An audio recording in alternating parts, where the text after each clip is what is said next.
Olha, a semana começou em alta voltagem, né?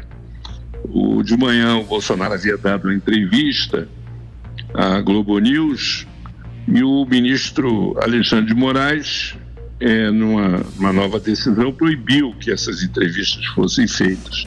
Aí à tarde o Bolsonaro foi se reunir com a bancada do PL na Câmara. Foi uma reunião em que eles discutiram uma estratégia de defesa do Bolsonaro e depois ele atravessou todo o Salão Verde e na escadaria em direção à chapelaria da Câmara, que é a entrada principal do Congresso, ele mostrou a tornozeleira, ele levantou a calça, né? Ele mostrou a tornozeleira, aí falou que não roubou ninguém, que não desviou recurso, que não matou ninguém, que aquilo é o símbolo de uma humilhação do país.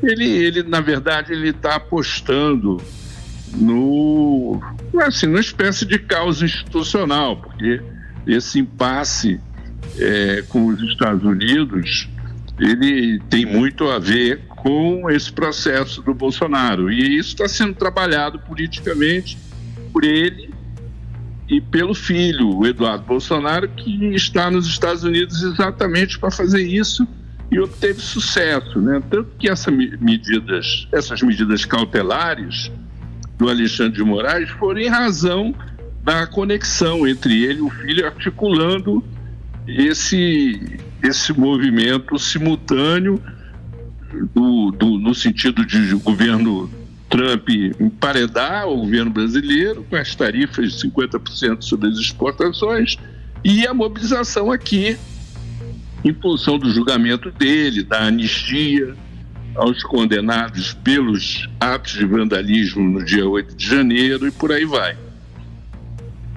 Agora, de qualquer forma, a impressão que dá é que politicamente a polarização puxa a corda para cada lado, né?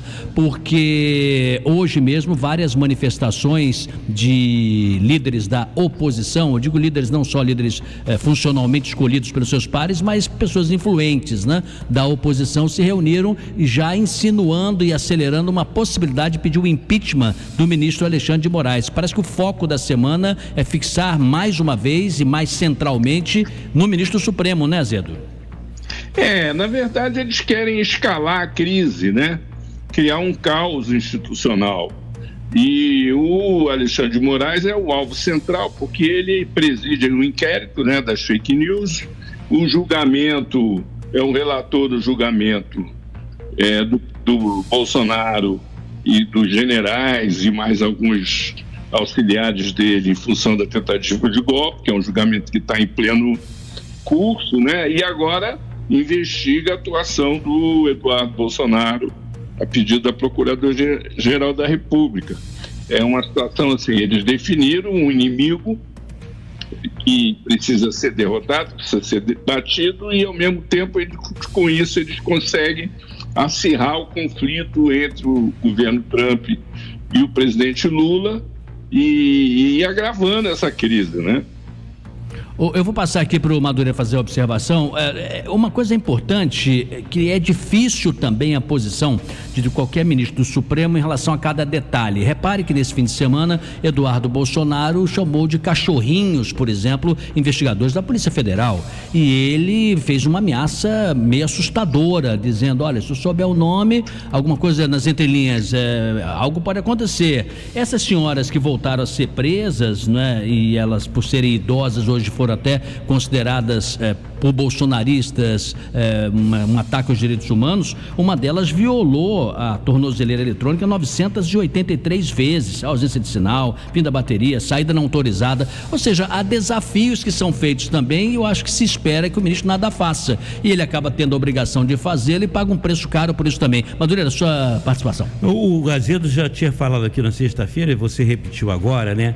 O que eu acho que é ruim nessa história toda é essa fulanização, essa transformação de um caso que é judicial, que tem que estar entregue na justiça, que está tendo todo o trâmite normal, né, de um julgamento, e se e se concentram em figuras, né? Alexandre de Moraes, Bolsonaro, Donald Trump, Lula, né? Como se isso fosse realmente a coisa mais importante, porque eu acho que na paralela, né, os nossos problemas de orçamento da União, as questões realmente que importam e que interferem na sociedade brasileira, ou talvez até essa questão de como enfrentar uma eventual sanção, né, do Donald Trump, a economia, as exportações brasileiras.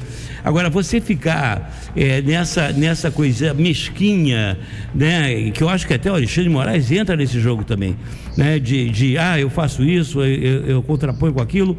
Eu acho que isso não leva a lugar nenhum, só transforma, só politiza um caso que é judicial, né, e de certa forma acaba até desmoralizando o próprio julgamento. Você não acha não, Azedo?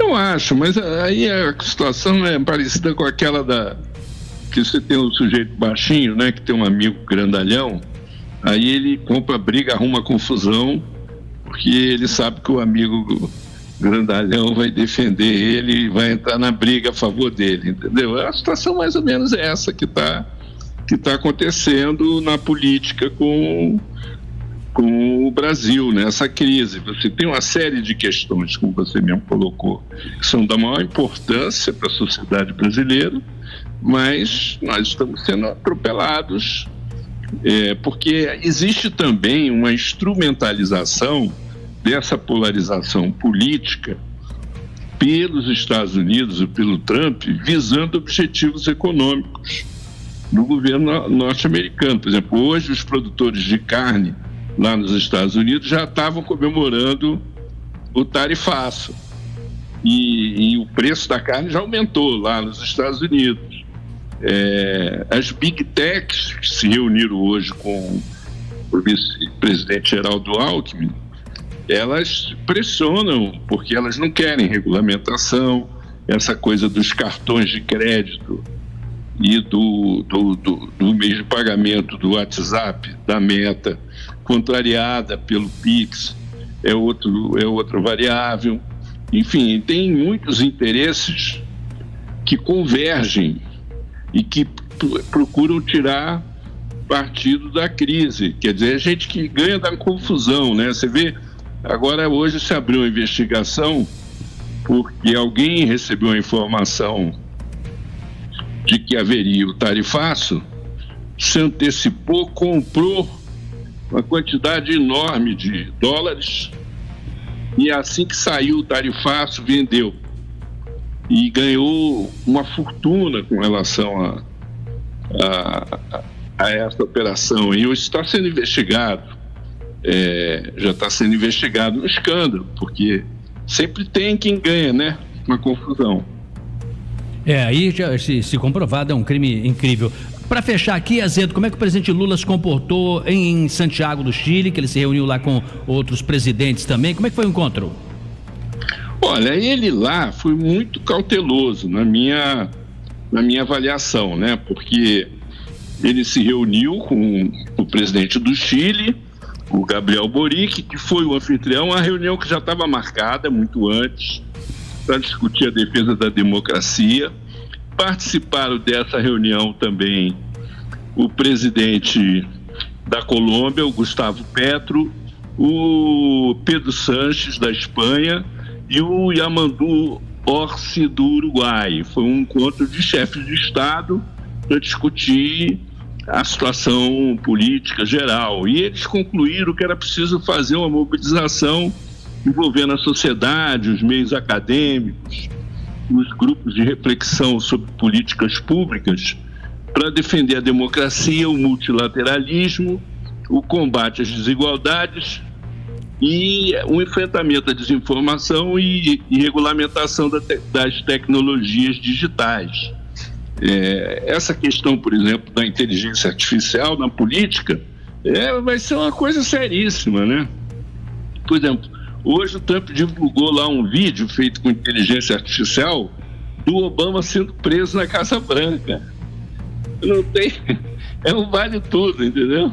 Se o Madureira aí lembrou muito bem, né, voltasse a comentar para dizer que esse é o máximo de fulanização, né? Quer dizer, fazer uma provocação dessa ordem, certamente para o Obama responder também, para o deleite dos seus seguidores. É a inteligência artificial, é a mídia, é a imagem, é o fake e o fato misturados, né, Azedo? Não, é deformar a realidade. Deformar a realidade. Desculpa, Azedo. É uma coisa que a gente tem que levar em consideração. Até agora, quando você analisava a realidade, você tinha um ingrediente de subjetividade que estava sujeito ao teste pela própria realidade. Ou você estava certo ou você estava errado, a realidade ia mostrar para você, diante do que acontecesse. É que nem aquela experiência de laboratório que deu errado lá, que explode na cara do sujeito. A realidade funciona assim, o sujeito imagina, vai e testa, pode dar certo, pode dar errado. Com essa coisa da inteligência artificial e o poder que o Trump tem, que é muito grande, ele constrói uma narrativa que parte da subjetividade dele, dos interesses, da ideologia, mas ele é tão forte que ele é capaz de transformar essa narrativa em uma nova realidade, pelo impacto que ela tem na sociedade, na economia.